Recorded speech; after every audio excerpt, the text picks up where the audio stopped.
የምንኖርባት ይችላል በተለያዩ ድንቅ ተፈጥሮች የተሞላች ናት።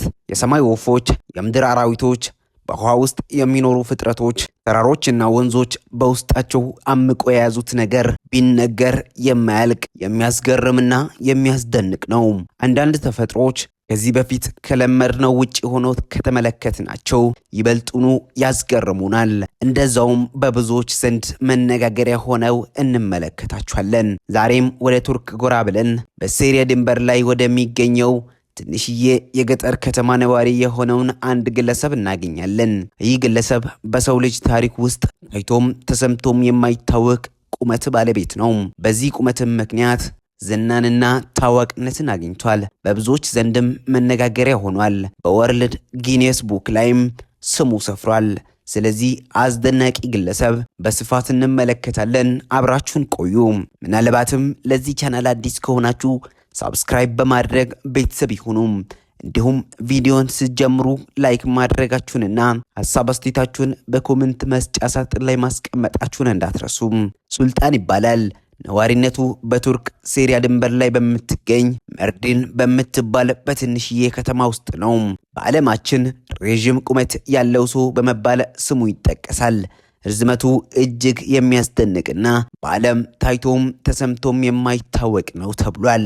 መካከለኛ የሚባሉ በሮች ማንም ሰው መግባትና መውጣት የሚችልባቸው በሱ ፊት እጅግ ትንሽና ለማለፍ የሚያስቸግሩ ናቸው። መካከለኛ በሚባሉ መኪኖች አጠገብ ሲቆምም ከወገቡ በታች ናቸው።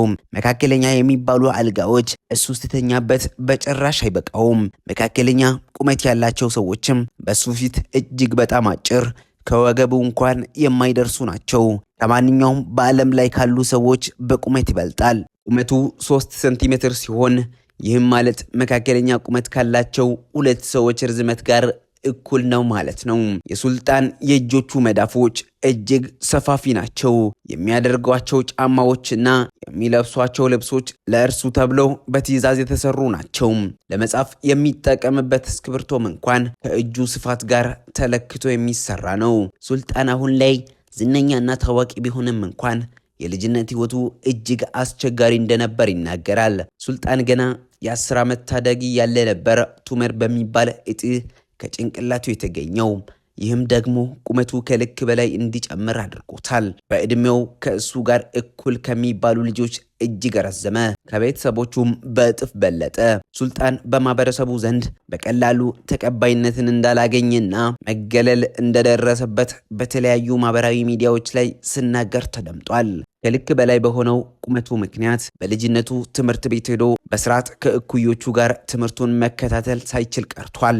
ማንኛውም ሰው የሚያደርጋቸውን ድርጊቶች እሱ በነፃነትም ማድረግ አይችልም። መኪና ማሽከርከር አይችልም። ሌላው ቀርቶ በእግሩ እንኳን ከ30 ደቂቃ በላይ መቆም አይችልም።